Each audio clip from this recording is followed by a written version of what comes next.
Competition. Who may be in similar businesses nearby? Are there concentrations, etc.?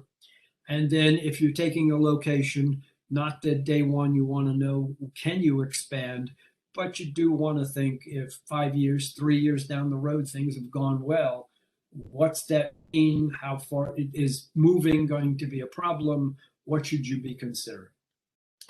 Questions? Websites.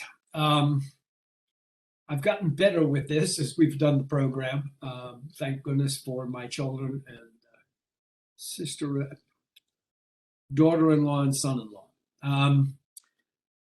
How you design a page is a big deal, clearly a big deal. And the ability to have it linked to sites that may help your prospective or existing customers. As a banker,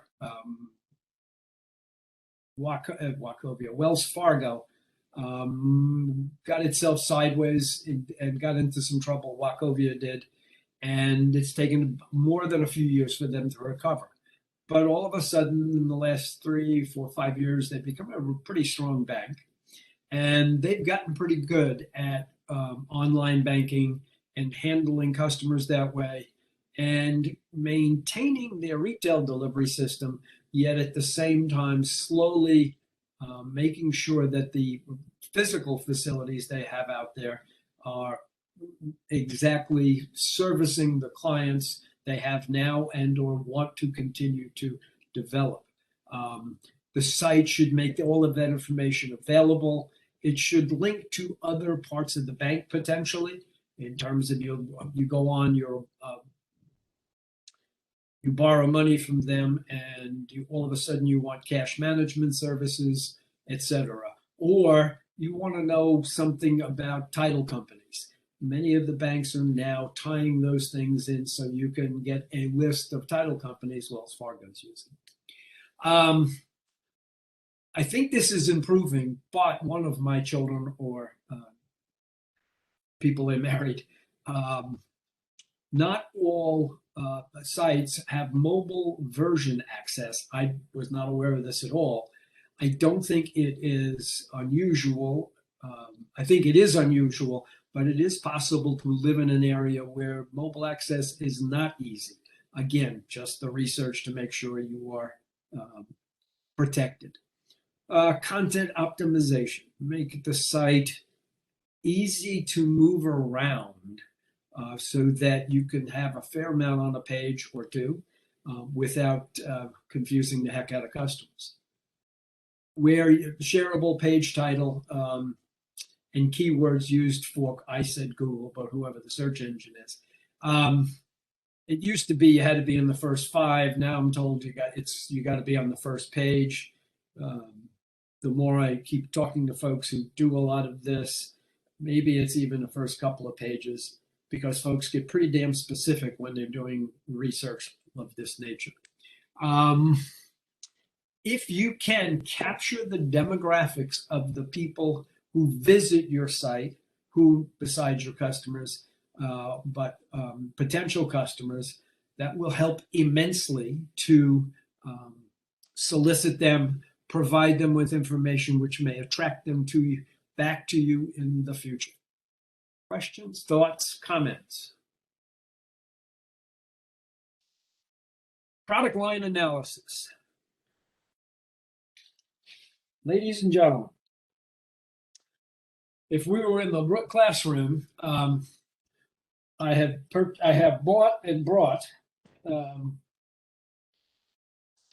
2 bottles of wine, and we're going to price them out. We're going to get into, quotes, the first phase of how do you decide how do you find out what it costs, and then how do you find out what you should charge, and how do you come to those conclusions? This would be the first part. I hope you have questions, unless some of you are in the wine and tapas bar and maybe you have figured those things out. This size bottle of wine, I hope everybody can see, and this one are the typical bottles, and they all have 27.5 ounces of liquid in them. for all of you, and I really do need feedback on this one. How many glasses of wine do you get out of a bottle? Come on, folks. If you're going to build a business, you're going to do this, whether it's four. Lewis, four. All right. Come on, folks. Natalie looks like three, a little over three. I think Natalie and I could be friends. I had one class say two. I was intrigued by that one big time. Christine here. One large glass. Okay. One. Thank you. Okay. It depends, again, who the customer is. We are actually going to now, I will give you the cost for retail and wholesale, and then we've got to figure how many glasses we're going to get out of the bottle, and then we'll talk about pricing out the bottle and the glass. There are a bunch of places in town. One I have visited, and two, my son-in-law is in the restaurant business and is a huge source of information. He's successful at it. He's part owner with two other gentlemen in 3 restaurants now. The numbers, if you are Why Not Pizza, Tony has 2 or 3 full restaurants, real sit down, not quotes, just pizza. He may do delivery and pickup out of that, but the focus is much heavier on the restaurant business. Tony there has regular wine glasses and probably averages somewhere between 4 and 5 glasses of wine out of a bottle. In his pizzeria, he may just use smaller glasses. Folks come in, while they're waiting, they may have a small glass of wine, or they just come in and sit down and eat the pizza. Same thing, smaller glasses. In those cases, you may get 6, 8 small glasses of wine. Charge is different.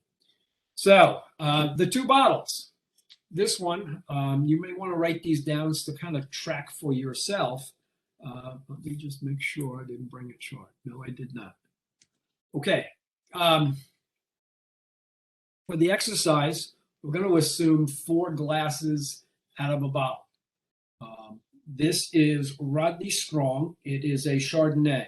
You can buy it today. The price has moved in the last 18 months, 2 years because of COVID, because of supply and supply issues. Runs about $16 a bottle. What do we charge a glass, folks? Let's say you're my partner and it's time to talk about if we're paying, we're going to get 4 glasses. Retail is $16. Wholesale is $8. What are we charging? Come on.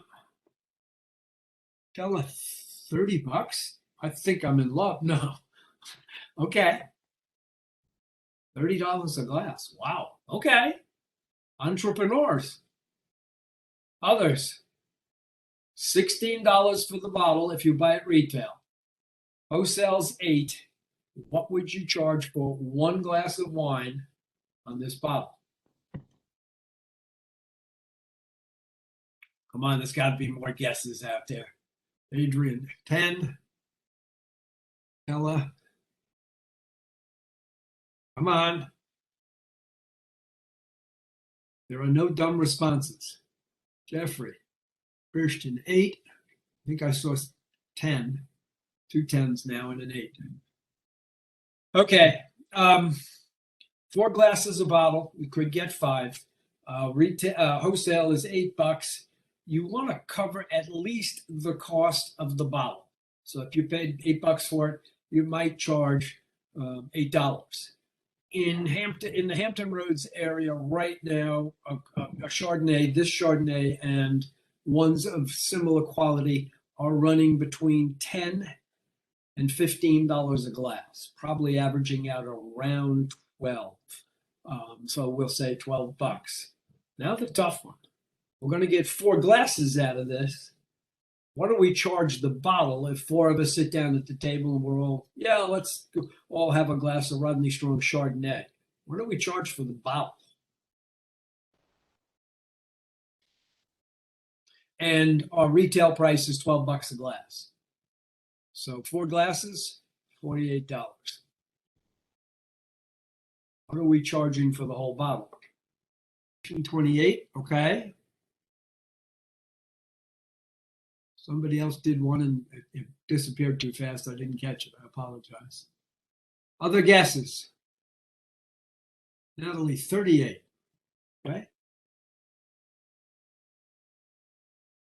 I know we've got some greedier people out there. Come on now.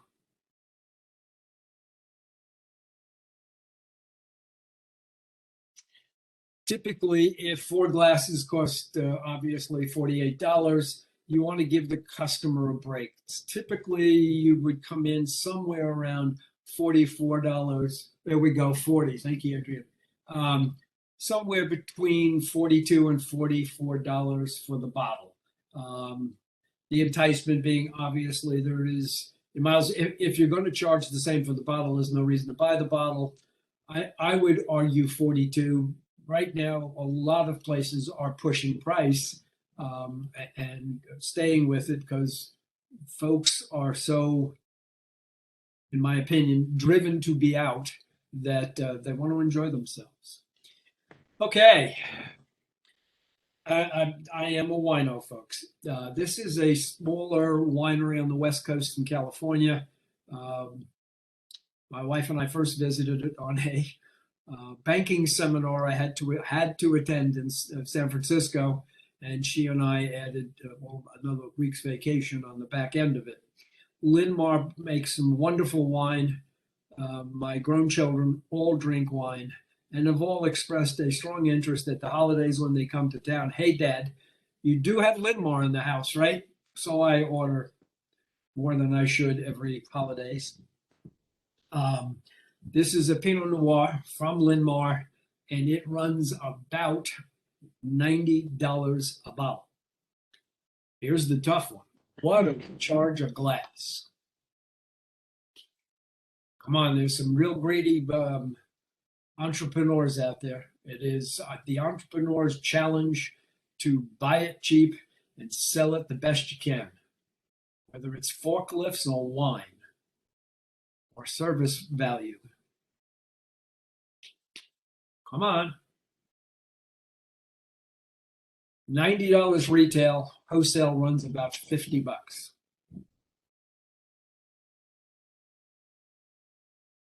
Gotta be some guessers. Come on. No, don't. Tell her 35. Not a bad guess. Natalie, 60. Ah, see? Natalie, I knew there'd be somebody. Okay. This a slight 3750, Adrian.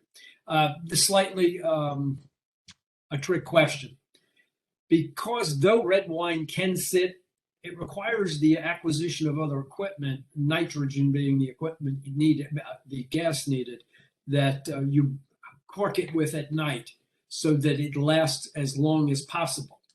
Other than some lunatic like me who might go into, there's a place in Norfolk that used to sell it, Bird and Baldwin. It's a very nice steak place, and it has a very nice bar downstairs. And they used to carry it, whether they still do, I don't know. I might be an idiot and one night say yes. When I was working, it's the one thing about banking, though I had a wonderful time and enjoyed my career. I do miss the corporate credit card. But other than that, no one's coming along 2 hours later and ordering another glass of this. So you don't sell it by the glass. You sell it in your wine menu. And what would you, if it's 90 retail, 50 wholesale, what do you charge for a bottle of this in Bird Baldwin? There are a number of very nice restaurants in this area. What would you charge?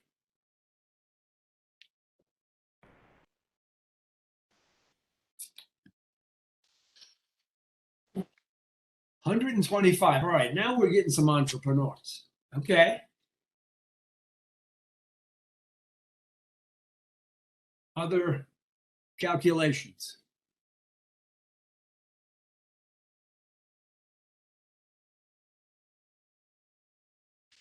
At $50,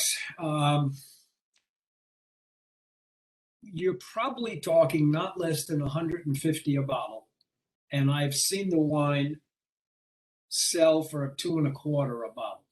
Now, again, once you get silly with some of the wines that are available, you get goofy people who are willing to come in, sit down, and with a group for dinner, and they will, now if it's business, that part's easy. It goes on the corporate credit card. But entrepreneurs and small businesses would be more careful, I'd like to believe, until they're real confident the business is working. When we're together in a physical location, I also do, it's marketing and costing out at the same time. These are two glasses that are totally different, depending on, again, who the customer is. I use the glasses. This one gets filled just under half, and this one gets filled to about a half an inch from the top to half to three-quarters of an inch to the top. Most folks get it right. I ask, which glass do you want? Most folks vote. I shouldn't say that. It's almost split. Half the folks will go for the one that's got more in it. The other folks will say, no, I like that other glass better. And occasionally, more than occasionally, folks will go, they're about the same, aren't they? They're identical. That's one. So shapes can fool you. Two, if you are a wine screwball like I am, I don't like this glass. If I'm in a nice restaurant, I like nice glassware. I do smell the damn cork. I smell the bottle. I swirl the wine. None of which makes a damn bit of difference. It's just something that I have learned to enjoy and be part of the wine experience. Do you need to know that stuff as an entrepreneur? The answer is, from my perspective, yes. You know more about your customer. Should it matter to you in your own life? Not even a little bit, potentially, depending on how much you want to get involved with wine. Okay. And now it's time to take those numbers and start to create some assumptions. The wine and tapas bar assumptions. First thing we had to decide is open 6 or 7 days a week. Having discussed this with my son-in-law, and my oldest boy was in finance with Morgan Stanley in New York City for 12 years before he started his own business. Both were exposed to lots of analysis of different industries. In the marketplace here, with the wine and tapas bar was going to be, is you pretty much focus in on 7 days a week. Sometimes you can say, all right, we're going to be closed Monday. But with things like COVID, with all those strange experiences in life that can change personal lives and businesses, that flexibility of being able to operate 7 days a week becomes important. The competition said 7 days a week.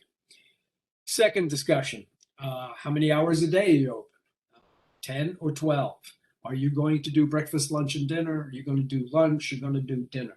There are folks who specialize, obviously, in all three of those.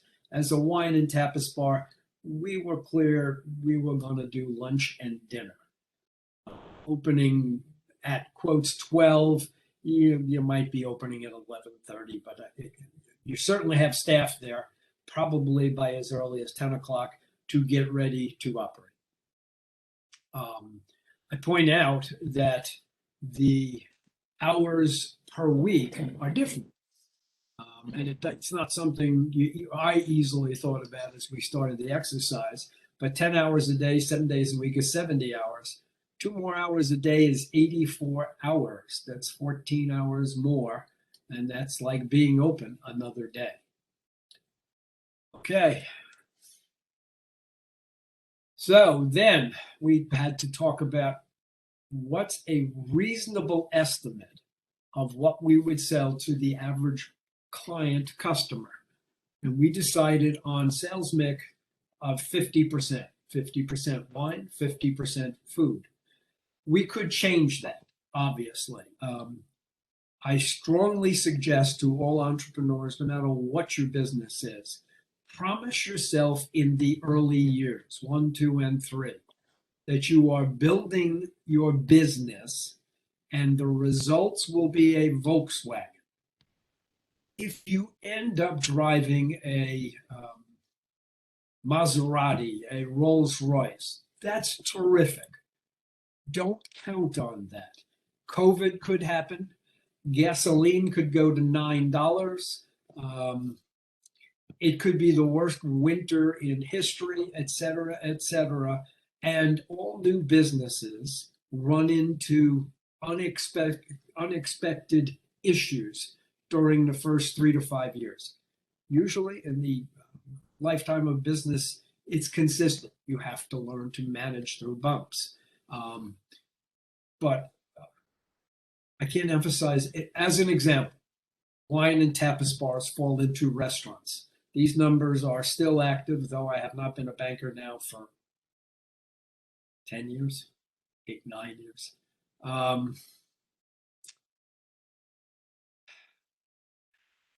4 out of every 5 restaurants fail. They may get a couple of years, but they fail. So the ones that make it and stay successful, as there is a gentleman, Michael Stacks, who went through this program. He's a SEAL, still on active duty. He has 2 craft breweries, stores, locations.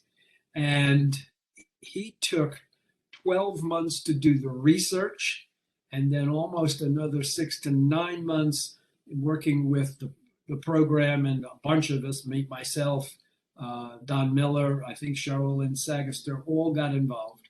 And we refined his numbers. We helped him with the banking. He worked with the city to do site selection, working with Don Miller. And he took it to heart that he would build it slowly. COVID hit. He has made it through. He's doing just fine. So it is that type of approach of promising yourself that this is like building a house. You're going to put in the footings, then the foundation, then the deck, then the sticks of the house. If you're doing a second floor, then the second floor, more sticks, and then the roof, then you enclose it. It's a process. And so is building a business. Okay, so we took 2 approaches here, 2 sets of assumptions. Open 8 hours a day for 8 customers. Am I doing this right? 8 or 10 customers per hour, and so 8 per hour times $20, 1 glass of wine and 1 tapas dish is $160 an hour. 10 hours in a day, I'll do the math once and then you can follow. Times 160 is $1,600 a day. 30 days in a month, $48,000 a month, and numbers do tend to multiply. 12 months, $48,000 a month is $576,000 a year. The numbers at whoa, all of a sudden the mouse is working. Let's go back. Go. At 10 hours, it's $20 times 10, $200 a day, an hour. $200 an hour times 10 hours, $2,000 a day, $60,000 a month, and $720,000 a year. This is a cash flow format that we would put the numbers into.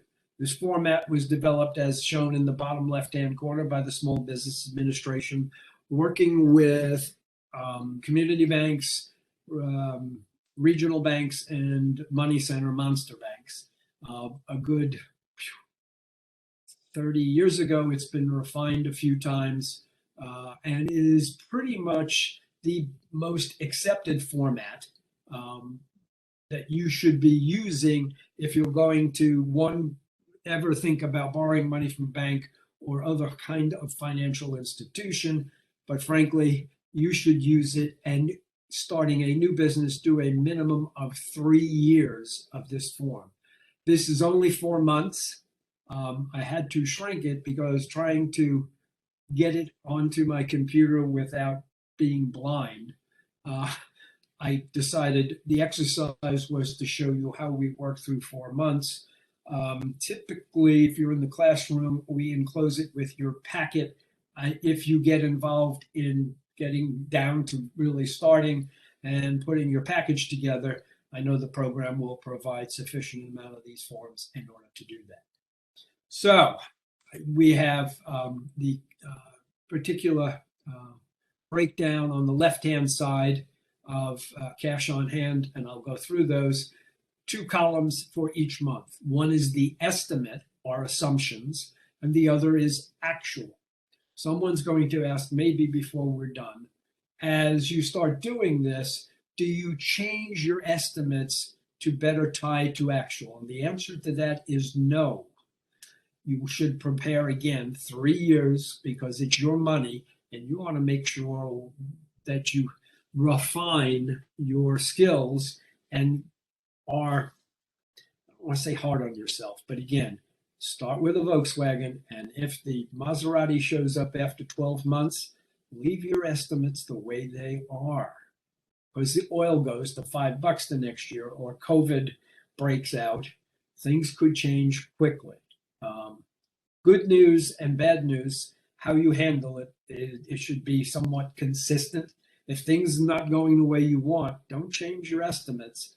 And especially if you've been conservative, you'll feel a lot better about your results, and you'll understand, I think, more easily.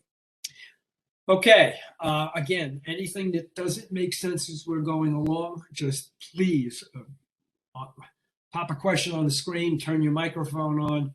It would be appreciated by me. First, I'll go through the categories on the left. Cash on hand is the amount of cash we start the business with. The wine and tapas industry, restaurants, are basically cash sales. Yes, people use credit cards, and credit cards typically collect within 24 to 36 hours. We're going to treat it as all cash. If you were selling forklifts on 30 or 60-day terms, you would have collections. The receivables collect not at the day you sell, but when the customer pays based upon terms. There is one below credit collections. There's loan injection. You could, and we do in the fourth column, inject money into the business from the owners. All of that added together is the total cash received and then total cash available. Those numbers are identical here because it's a cash business. Then we have down that's money coming in, and now we have money going out. Purchases, buying a wine and tapas, wages, people, payroll expenses, FICA, taxes, etc., etc. Outside services, cleaning aprons, cleaning carpets, etc., etc. Other supplies, minimal numbers, but in the restaurant business, there's things like getting the carpet cleaned at the front door, register tape for the computers, blah, blah, blah. Repairs and maintenance. This, if you've signed a fresh lease, typically the landlord should be covering this number, other than CAM, for some period of time. And if you can get the landlord to cover more than the first year, that's great. But the first year should be pretty much repair and maintenance free under your lease. Advertising, how you get marketing materials out there. Car delivery and travel. Ladies and gentlemen, for entrepreneurs, the big question, one of the big questions you should be asking yourself, I hope, is how much money should you have set aside to pay for your mortgage, your food, your car payment, your living expenses, and that is you and all of the significant others in your life, what period of time should that be? 6 months, a year, 2 years, 3 years, 5 years? And I'd really like feedback on this because people vary all over the place. And once I get some feedback, I will share with you the success ratio that is attained based upon the time you have set aside. So you're not taking money out of your business and you have that flexibility. Folks, your thoughts. Natalie, that looks like 8 months. Others, come on, folks. If you're going to start a business, this is one of the big challenges up front. How much dough do I have to have put aside? Come on.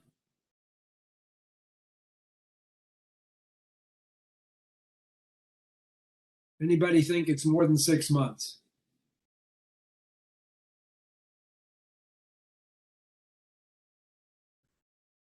Adrian, 12. Okay, a year. Anybody else? Folks, you can't have less than a year. A banker would tell you have 2 for this class. Have 18 months as a minimum. You cannot be yanking money out of the business in that first 12 months because you're going to have surprises. And I have, since this program, when we were live, we were all doing a lot more counseling. And some of the folks that my family, my children know, my wife know, owned their own businesses. And I did some offsite counseling, more than a little offsite counseling. One of the problems that kept coming up is folks starting new businesses had sons, daughters, and uncles on the payroll, paying car expenses and phones and computers and etc. And in at least 3 of those cases, they asked me to help. And in all 3 cases, one of my first recommendation was you have to fire your son and daughter and get rid of all of their expenses out of the business. And of course, they looked at me. I can't fire my children. I said, do you want to have this business so that they can live at home? I know that is tough stuff to hear and callous, but it is important for the business to get up on its feet and work.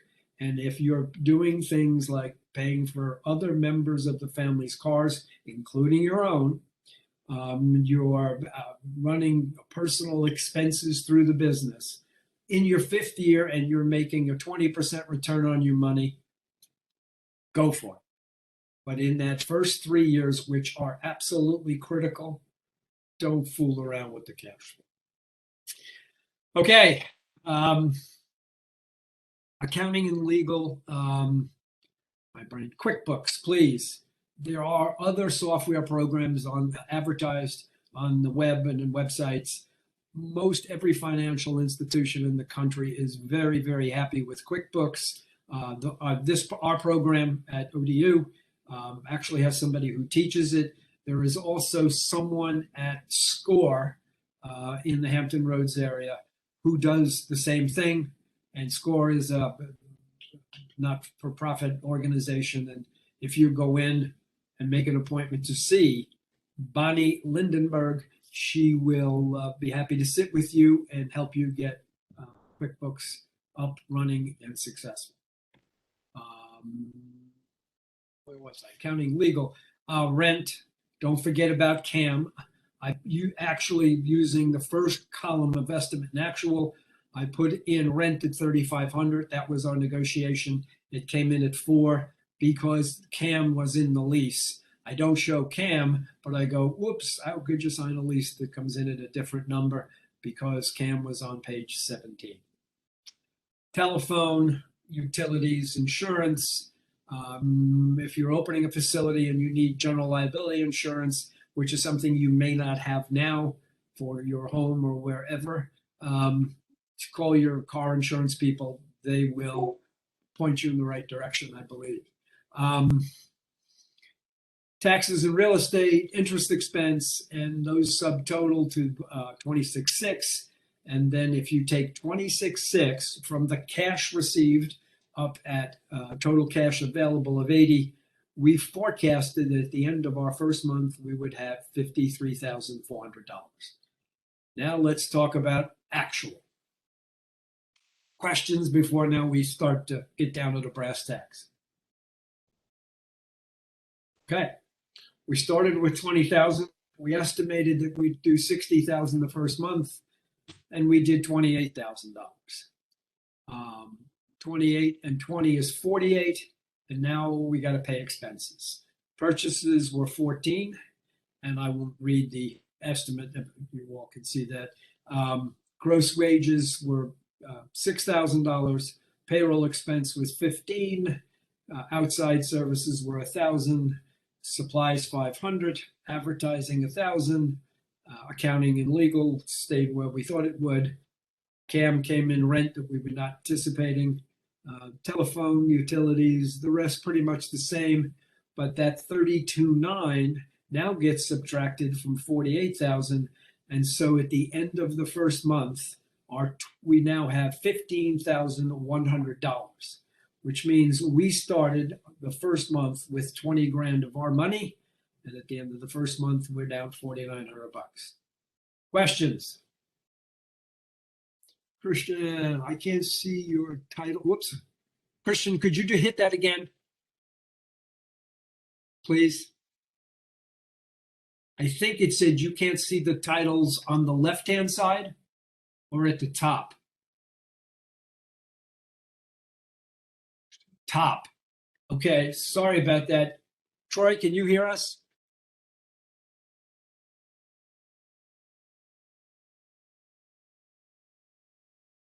Let me see. Yeah, I'm here, John. What's the issue?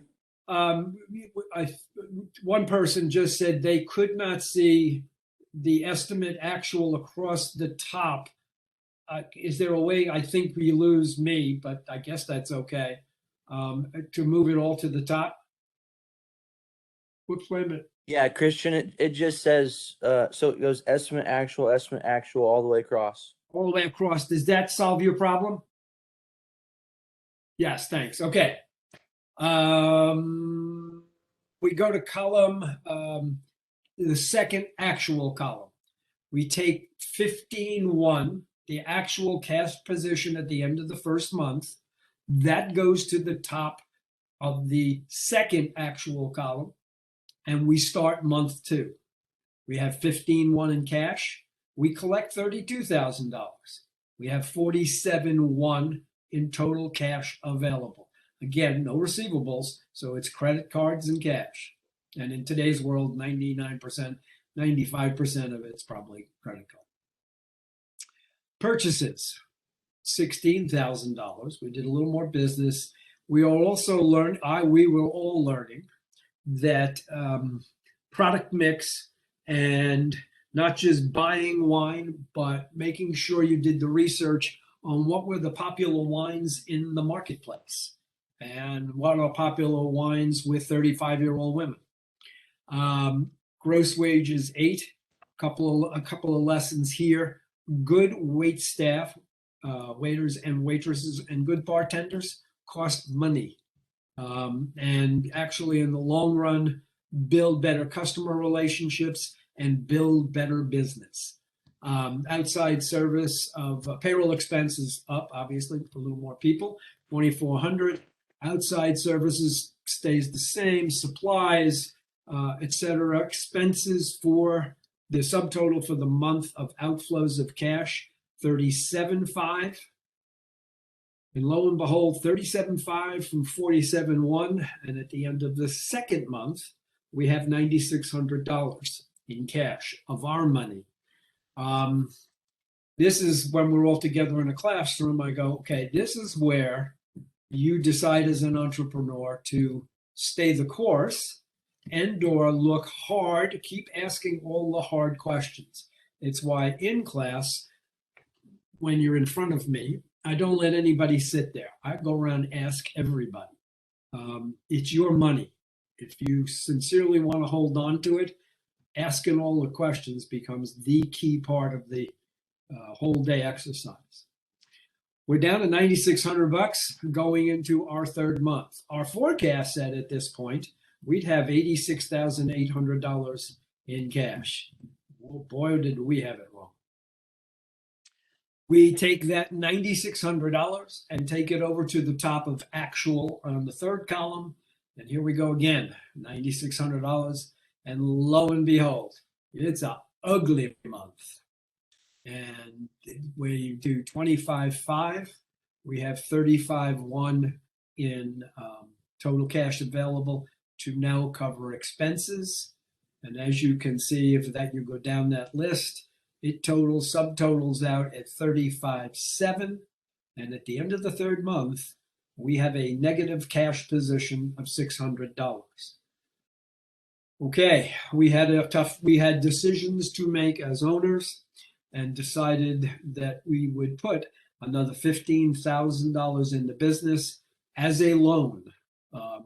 At that point, we put it in as a loan and started our fourth month. Well, a goofy thing happens, and this is a bend of a story from my son-in-law, who operates a very successful sports bar in Virginia Beach, on Shore Drive, and they serve lunch and dinner. Well, it was February, and in February of this particular year, it snowed twice in about 6 or 7 days, and both times, like, whoops, wait a minute. I did not see that question. I apologize. If you didn't mind posting it again, I'd appreciate it.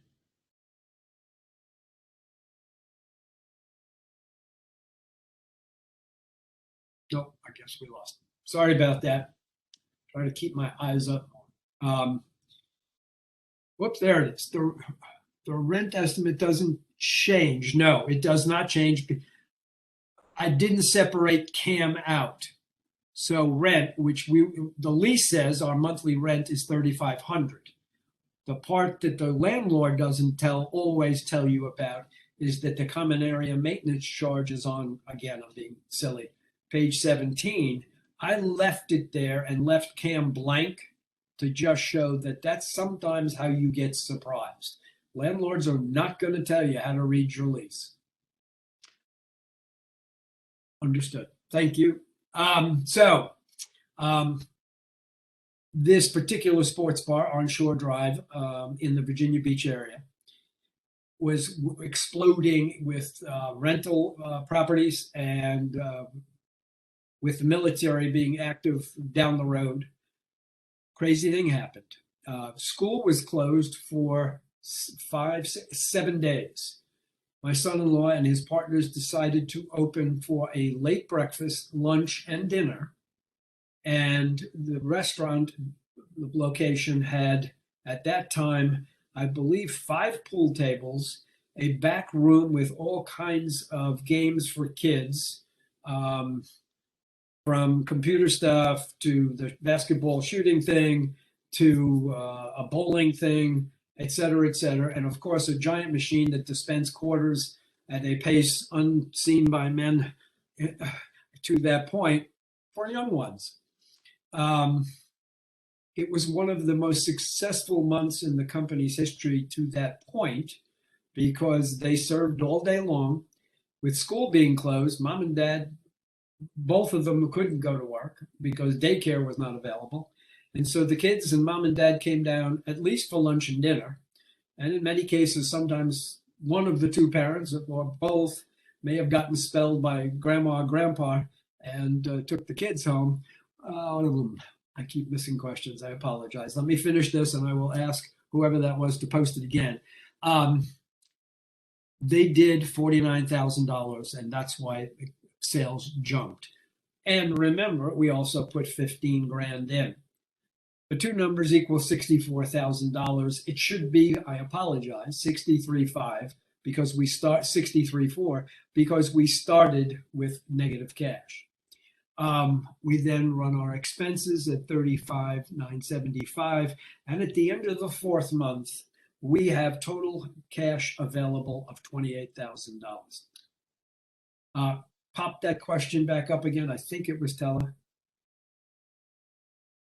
It is difficult to stare at the numbers and look up quick enough. It's up, comes up on my screen in the right-hand corner. One more time, please. Okay. The exercise is focusing on this is cash flow, and I will try to keep it in the little screen I've got here with all of you. Cash flows through your business all year long, and your job as owner is to monitor it and understand it. Ruth, okay, thank you. Okay, whatever it was, I must have answered it. Thank you for reposting, Ruth. It is because finance and accounting could bore the what's it's off a mule. Having it become something you get comfortable with was one of the things as we redid the program. I made myself crazy and the folks in the room with me.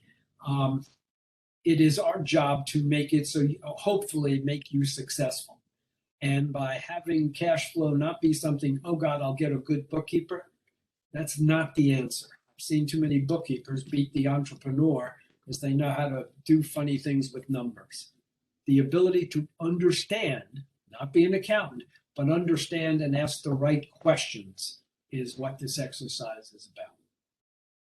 If you have more questions as we move on, pop them up there. Leave them there for a second. Don't let go of the button if you can.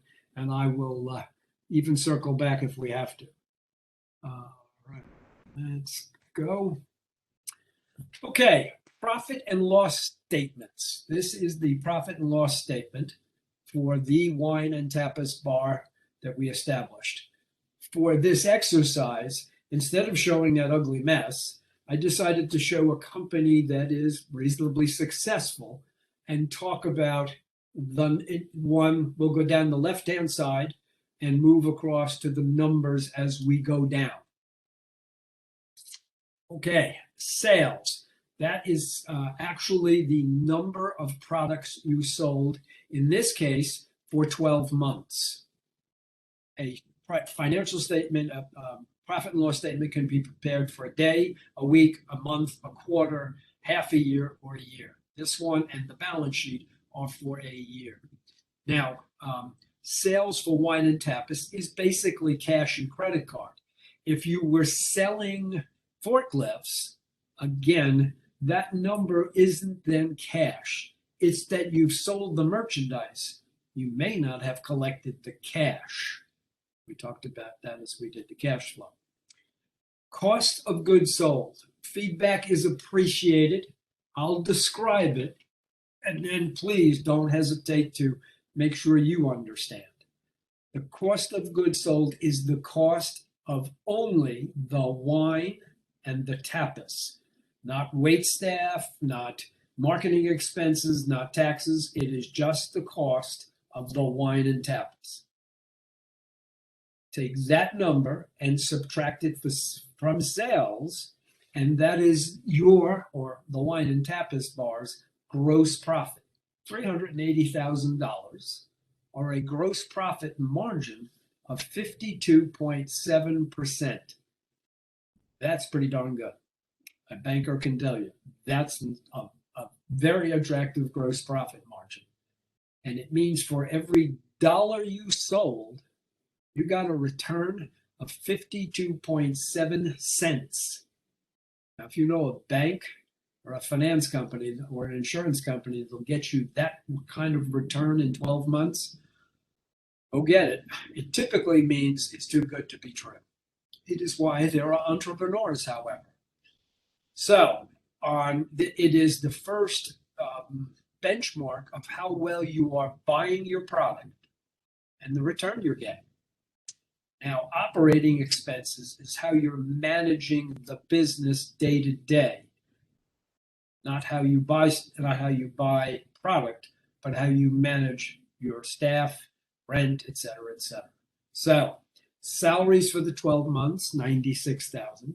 Employee benefits for the 12 months, 29,000. Rent, 48,000. Marketing, 12. I will read each and every one. Accounting and legal, insurance, utilities, phone, interest. We stuck the $600 in there as an example. And then depreciation.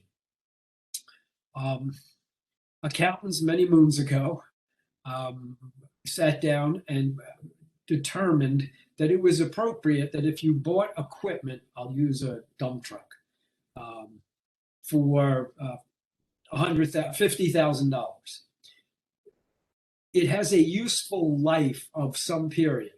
And those numbers change. That useful life on the IRS code, the tax code, does change. But in general, a quality dump truck can last 10 years. The IRS allows, for tax purposes, that you depreciate that. You can do it several methods. You can do a straight line over 10 years. You can do an accelerated format that you take a majority of in the first 5 years.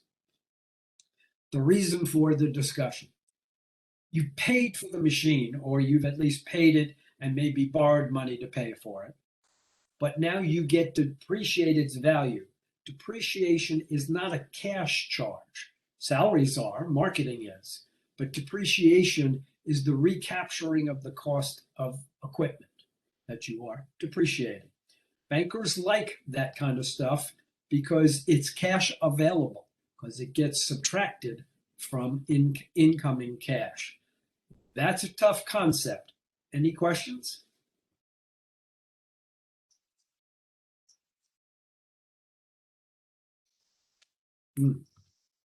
Okay. All of those expenses together are the total operating expenses for our wine and tapas bar for 12 months. The operating expense margin is 34 cents out of every dollar is what it costs to operate the business. Not bad. Subtracting that from your gross profit margin gets your operating profit of $134,400. Pardon me, I'm dry. So you have an operating profit margin of 18.6 cents or percent, which means for every dollar invested, you're getting 19% back. Also, pretty solid return. Taxes, based upon the tax code of, at this point, 5 years ago, it went down for a while, and in the fourth or fifth year, there was a kickback up.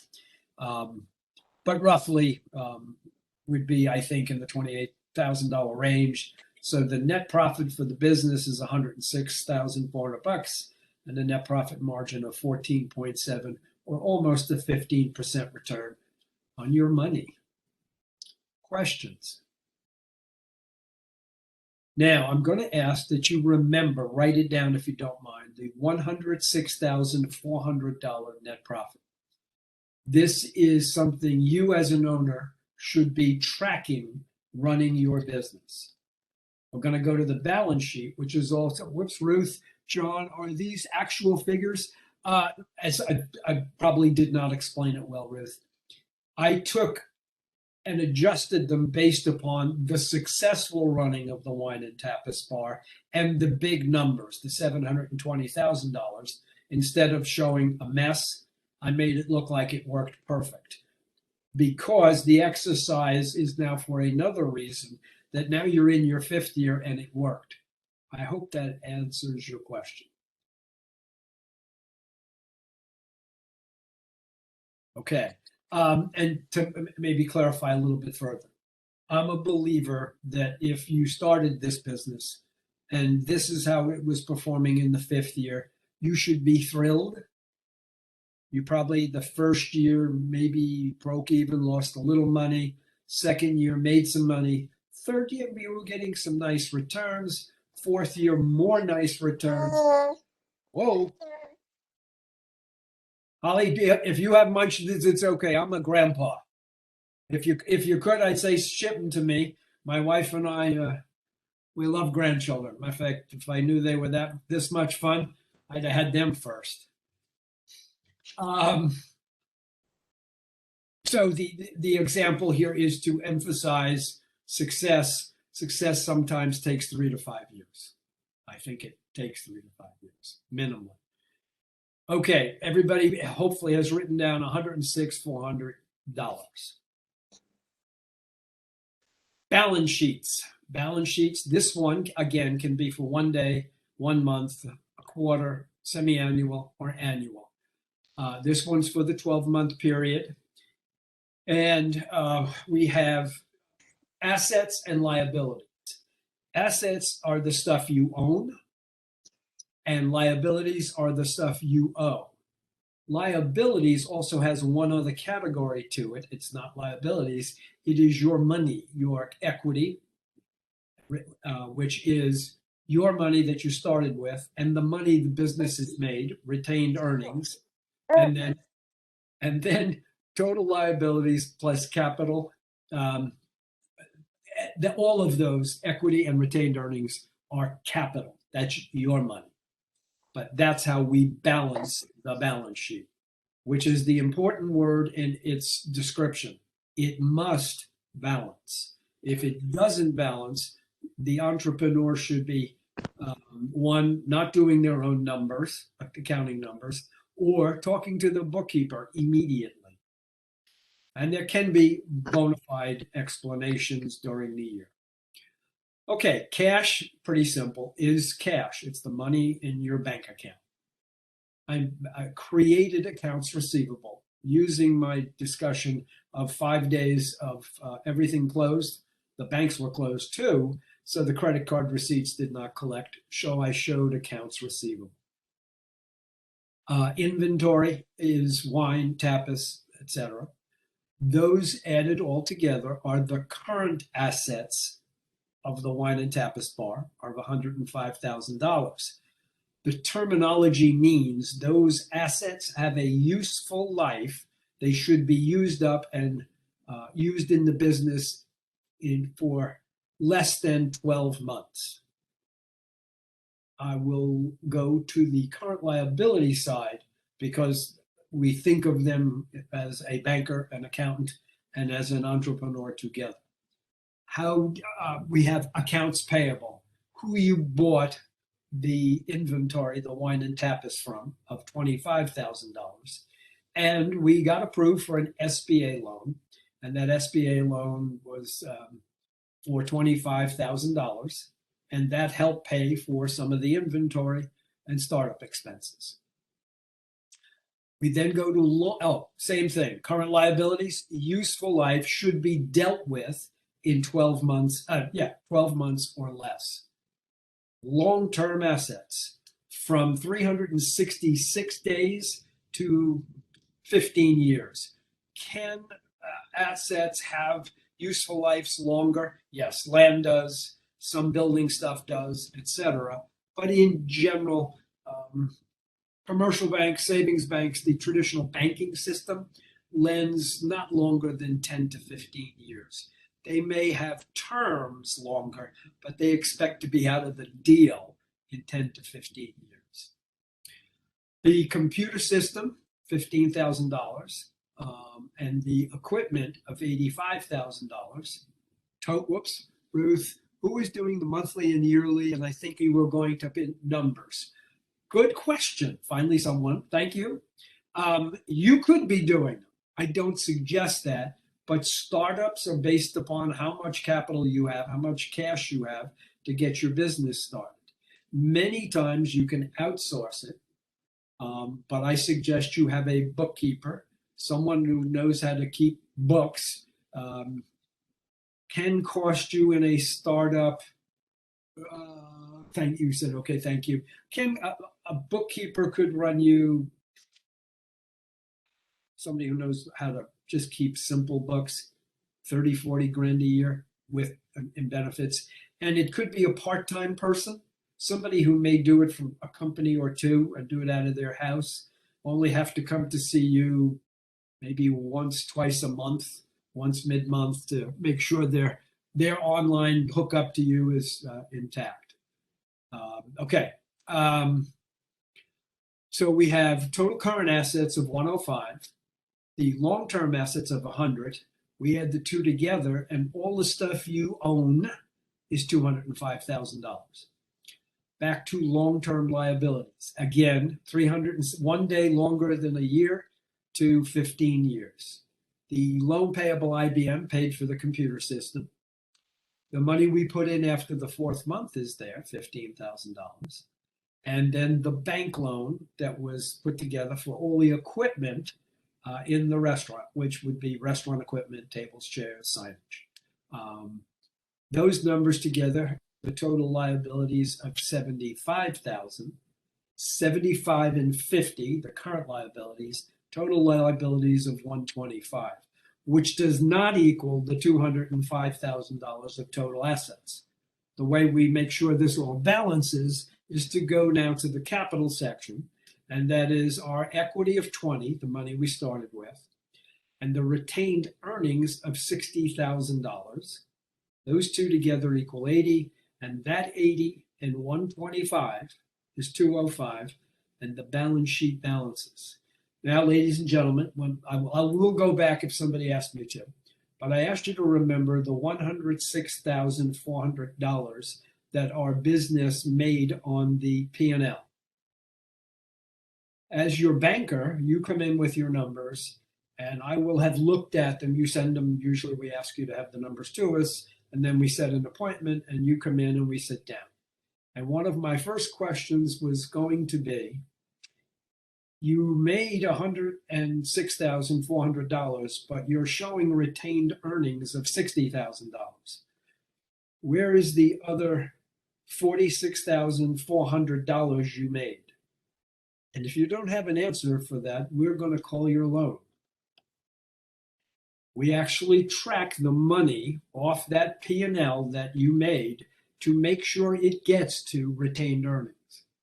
Of course, what I'm also saying is you as the entrepreneur, when you're bookkeeper or you do the numbers, that number's not there. Where is it? Now, you had a crazy time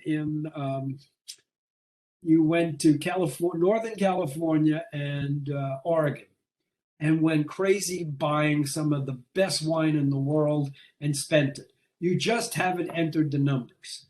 Don't send them to your banker. It's got to balance, folks. I'm overemphasizing that you should be tracking those numbers, but your banker will, your insurance carriers will.